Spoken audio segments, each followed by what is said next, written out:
everyone, and welcome back to my channel. In today's video, we shall be going further with our discussion on reproduction in organisms. Previously, we have discussed about the significance of reproduction. We have discussed about the two kinds of reproduction methods, asexual and sexual mode of reproduction. What is the difference between the two? Particularly, we have discussed about the asexual mode of reproduction, what are its advantages and disadvantages. We have further also studied the types of asexual reproduction, namely fission, budding, spore formation, fragmentation, and regeneration, and touched upon vegetative reproduction, a mode of asexual reproduction that is distinct to plants. In today's video, we shall be going further with vegetative reproduction. So, vegetative reproduction or vegetative propagation involves the formation of new plants from vegetative parts of the plant. Mind you, it is not reproductive parts. We are not talking about flowers and seeds here. We are talking about vegetative parts of the plant, such as root, stem, and leaves. And these vegetative plant parts, which are capable of giving rise to new plants, are known as vegetative propagules. And because these plants use their vegetative parts for reproduction, this method of reproduction is very beneficial for seedless plants. This process is unique in plants and helps in reproduction without the formation of flowers or seeds. Vegetative propagation is used to obtain identical genetic background as of the mother plant. This is a characteristic of asexual reproduction where the intermixing of genetic information or recombination of genetic material to obtain variation in the offspring is not carried out. There is no concept of recombination, no concept of meiosis, no concept of exchange of genetic information here, and that is why the offspring is exactly identical with the mother plant. Particularly, we are going to discuss about the natural method of vegetative reproduction which occurs naturally. Okay, the other kind of vegetative reproduction is artificial, which can be artificially carried out in the laboratory or on the field, or it can be induced, okay, which will be discussed in the further videos. Natural vegetative propagation is the method in which the vegetative propagules they detach naturally from the plant body and develop into individual plants under favorable conditions. Okay, so the first plant part that we shall discuss about are the adventitious buds. Now, adventitious buds are the buds which arise from locations other than the shoot apex and axil of a leaf, other than the apex of the shoot and axil of the leaf. From apart from these two locations, if the bud is arising from any other part, then it is an adventitious bud, or it is arising from any other non stem tissue. It could be root, it could be leaf. Okay, these are known as adventitious buds. So, adventitious buds that are present in the root could also form new plants when they detach naturally. Example you find in the wild sweet potato, Ipomia pandurata. Stem buds found on the stem, but remember not on the axil of the leaf. Example is in Rosa species rose, or on the margins of the leaf, like you can see in Bryophyllum. If you focus here, what is shown are these plantlets which are growing on the margins of the bryophyllum leaf. Okay. Now, these plantlets, when they detach naturally and fall on the ground under suitable conditions, will give rise to new bryophyllum plant. In some cases, the root also acts as a vegetative propagule. An example of primary tap root is Murraya paniculata, where the primary tap root functions as a vegetative propagule. Adventitious roots functioning in vegetative propagation can be seen in asparagus, like you can see in the picture over here, how it is being propagated. In dahlia as well, if you focus over here, the root is swollen. It is shown that it is swollen It is because this root structure has accumulated food material in it. And once it detaches itself from the mother plant, this is the mother plant. Once it detaches itself from the mother plant, it has surplus food reserve to consume and give rise to new plant. Similarly, in sweet potato, Ipomoea patatus, these adventitious roots, when planted in soil, like it is shown in the picture here, can give rise to new plants. Now, the majority portion of vegetative propagation by natural methods is involving stem. The stem over here could be an underground modified stem where the stem is growing underground. The underground stem has been modified for various purposes. Subaerial modified stem, where the stem is growing subaerially. That means it is growing just above the ground. Modified aerial stem, that means the normally growing aerial stem has been modified to perform different functions. So, touching upon underground modified stem, these are modified plant parts that are derived from the stem tissue but they exist under the soil surface. They function as storage tissues for food and nutrients and preserve a location of potential growth, usually over a period of dormancy.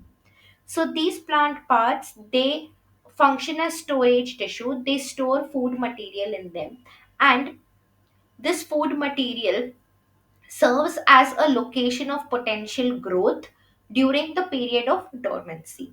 Okay, during the period of dormancy, the surplus food material helps the plant part to go through the unfavorable condition, and on the return of favorable conditions, the plant part will germinate to give rise to new plant. Subaerial modified stem, these are stems that do not really rise up aerially, they just grow above the ground. These subaerial stolons are called runners because they are literally just running on the ground. They develop roots and leaves from their nodes.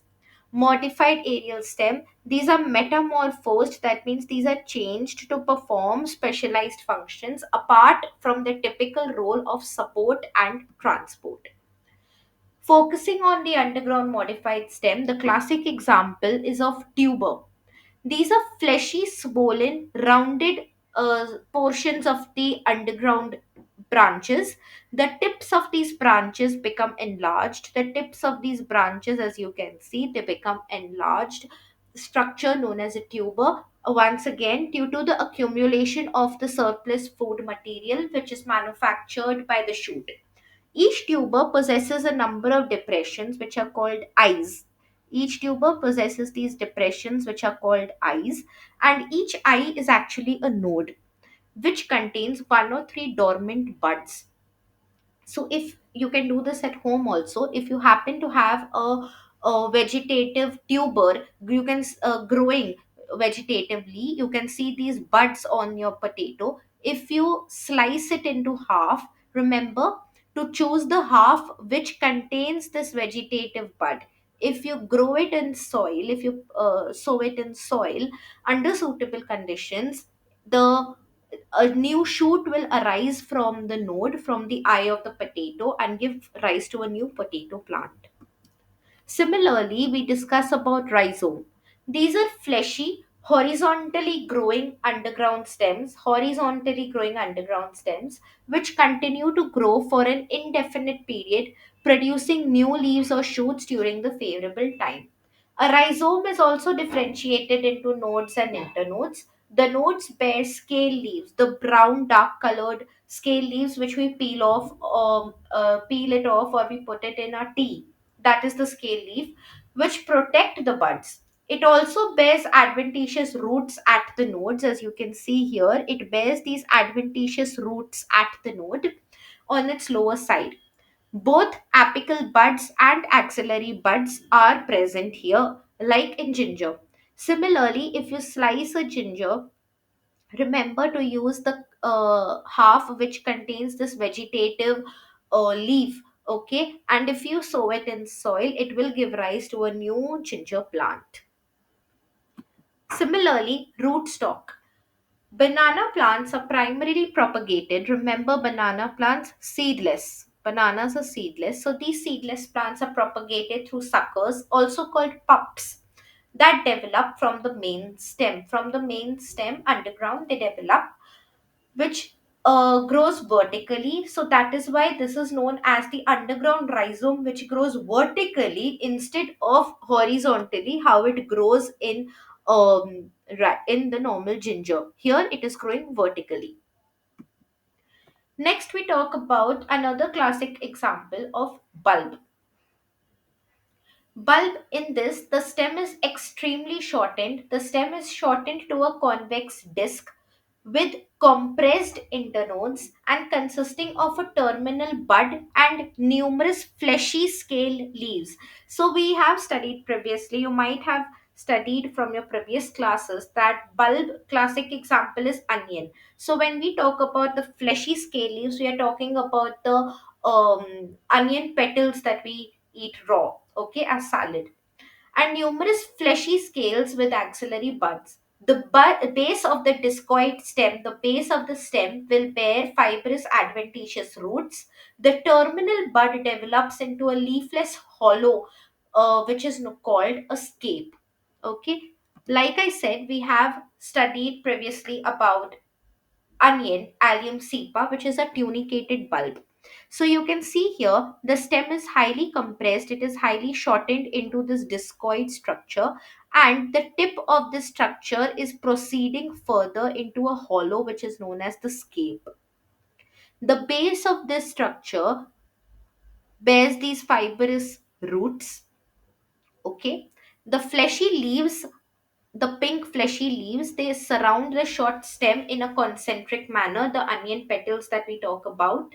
Okay, the outer leaves जो हम लोग onion को peel करते हैं, and the membranous covering which we throw it away, the that forms the coat or the tunic. Okay, I hope I am clear. If you're having any doubts, any questions, please do leave them in the comment section below. Next classic example is the scaly bulb. All right. So, in this type, the bulb lacks a tunic or covering sheath. There is no membranous covering, there is no tunic.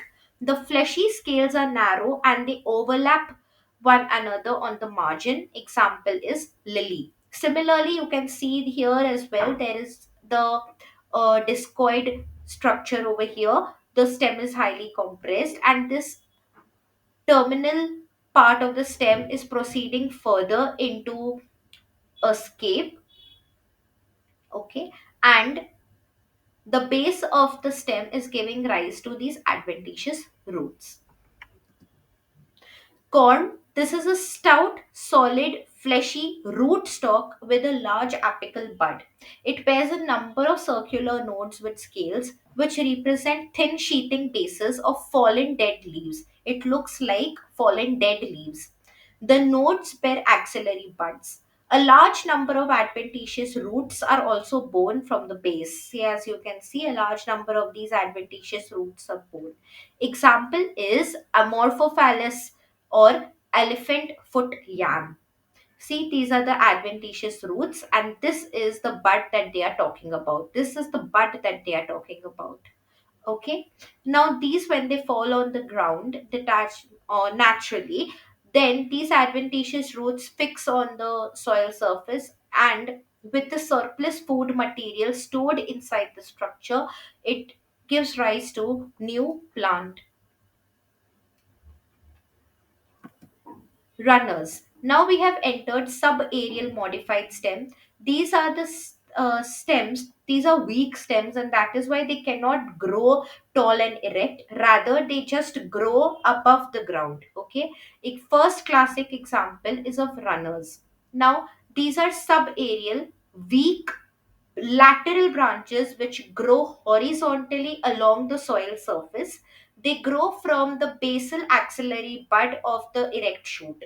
A number of runners arise from one erect shoot. So, this is one mother plant. Okay, and this is the soil surface, if I say. So, from one mother plant, a number of runners arise and they all grow in different directions. Okay, and wherever they touch the ground, They form a tuft of roots below at the node surface, at the node region, and bear new crown. That means will start bearing new plant at the node. Okay, example is Marsilia and Oxalis. Over here also you can see this network of these slender runners in the picture given alongside. Next are the suckers. These arise from the underground base of the aerial shoot as well. They also grow horizontally. But what happens is ultimately they come out in the form of a new aerial green shoot. Okay, as you can see, they start growing erect. This is the mother plant, and runner is being born over here, growing horizontally, but then at the end they arise aerially. They arise aerially. One from each sucker has one or more node with scale leaves and axillary bud. It also bears adventitious roots like you can see over here at the node. Example, chrysanthemums.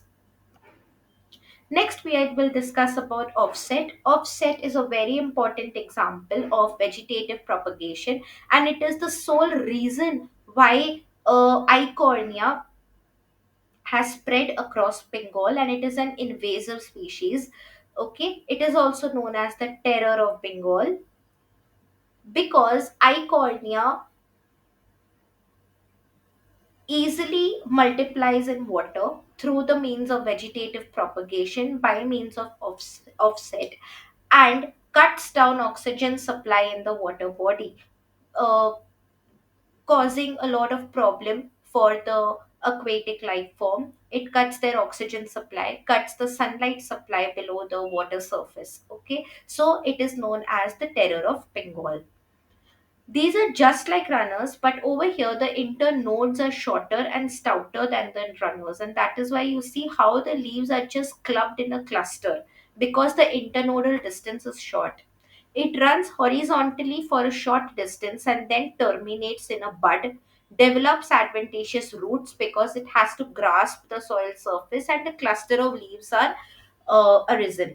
Example is water hyacinth, Eichhornia. It is also seen in Pistia. Please mark this slide because it is important.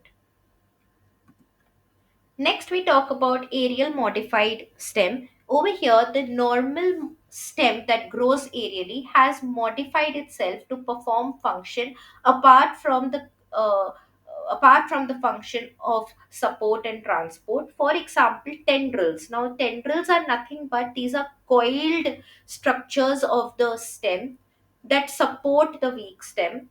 They arise as a modification of the axillary or terminal buds. Tendrils may be branched or unbranched according to their origin. Tendrils may be apical, okay, as you can see in vitis, vitis that means grapes, or axillary like in passiflora, or extra axillary like in the cucurbita. You can see how coiled these structures are. Next are thorns. Obviously, we all know what thorns are. These are hard, straight, and pointed structures that arise from the stem as a modification, and they have direct vascular connection with the stem. Thorns may be a modification of the axillary bud or terminal bud. These may be simple or branched. Like in the picture shown over here is the thorns of Carissa grandiflora. The thorns over here shown are branched. Next is stolon. These are elongated, arched. These are arched or horizontal runners with very long internodes, which develop adventitious roots, obviously, in coming in contact with the soil at the node. A stolon bears scale leaves and axillary buds. The axillary buds may either form a secondary stolon or may grow up as an erect aerial stem. Example is garden strawberry or frageria. Okay, so imagine if it is so easy for the stolon, for these runners to run along the surface of the soil, and every time they come in contact with the soil they start growing these adventitious shoots, and on the at the nodal region, the at the nodal region the leaves also start growing and a new plant is born. right? So it is a very easy means of multiplication. By the towards the end of the video, we shall discuss briefly about the advantages of natural vegetative propagation, and this is one example where we understand that it is a very easy means of multiplication with these simple vegetative parts like stem and leaf and buds. Okay, at the same time it causes overcrowding. One mother plant can give rise to many runners which run on the soil in different directions. So imagine these runners, these branches are all going to compete for the same space, for the same limited space, nutrients and water availability. So it is, that is also a disadvantage, right? Next, we are going to discuss about phylloclade or cladophil. These are green flattened stems and branches like you can see in the picture here. They appear leaf-like. That means they have photosynthesis and in the absence of normal green leaves. The true leaves, they are either feebly developed or they have been modified into spines. Phylloclades can be cut into segments, just like we have propagated tuber and onion. These phylloclades can also be cut into segments, but remember the segment must bear these areolae, these buds, the vegetative buds, and then it will develop into a new plant as long as each segment has at least two of these bud areolae. Example is prickly pear or opuntia. Bulbils are the next one. These are modifications of the axillary vegetative or floral buds. Vegetative example yam, Dioscorea. You can see this is a bulbil, or floral buds are seen in Agave americana. These get detached naturally from the parent plant and they fall on the ground to germinate into new plants. This is the simple concept across all kinds of natural vegetative propagules that we have read today. Pseudobulb, here generally only one internode of the stem becomes modified into this fleshy tuberous structure that stores moisture and food reserve and survives during unfavorable conditions. At the return of favorable condition, it germinates to form a whole new plant, and this can be seen in orchids. Example, Cattleya, or the orchid shown in the picture here, Coelogyne. Okay, the next example under subaerial modified stem is turions. This is a turion, and this is an enlarged picture of a turion. These are fleshy buds that develop in aquatic plants, and once these detach, they help in the propagation of the aquatic plants. Example, Utricularia, Potamogeton, and Lemna. Right? So across all the different vegetative propagules that we have come across, the concept is uniform. Either the stem, bud, the stem, a modification of the stem, the root, or a bud on the stem, root, or leaf. Once they detach naturally, they fall on the suitable substratum and give rise to a new plant, right? And to give rise to a new plant, they need enough moisture, they need surplus food material, which they store and remain dormant. Okay, so they most of these structures are swollen, all right, or they have modified themselves for a particular function apart from the classical function. Okay, so the basic advantage of this method of reproduction is that this is a rapid and easy method of propagation in plants because there is no employment of seed, there is no uh, need for having these colorful flowers to attract any agent for dispersal, nothing, any agent for pollination or dispersal of seed, nothing, right? It is a method of multiplication in seedless plants. We discussed about banana, we have discussed, seen the example of grapes, right? So it is a method of multiplication in seedless plants. Preservation of desirable characteristics in plants, since the offsprings that are produced, they are not uh, uh, They are not different from the mother plant, they are not a result of variation. The desirable characteristics are preserved. Genetic consistency of the vegetatively propagated plant ensures uniformity in growth. There is a genetic consistency over the generations. The yield and all other characteristics, uniformity is maintained, making them predictable for commercial cultivation. You can predict that the cultivation of uh, your cultivation of banana plants is going to be of good yield, okay, because you have used good mother plants to do so. It tackles unfavorable conditions. With every slide, we have seen that how these plant parts, these propagules, accumulate moisture, accumulate food materials to go through the period of dormancy, unfavorable conditions, and germinate on the onset of favorable conditions. Now, whatever has its disadvantages will also have some disadvantages, and the most important disadvantage is of asexual reproduction itself, that it employs no variation, and there is, because of which there is less adaptability to the environment. Okay, no variation. Good qualities cannot be introduced. You can introduce no variation, no other good qualities cannot be introduced if you want to introduce one, nor can bad qualities be eliminated, because there is no intermixing of information, there is no exchange of information.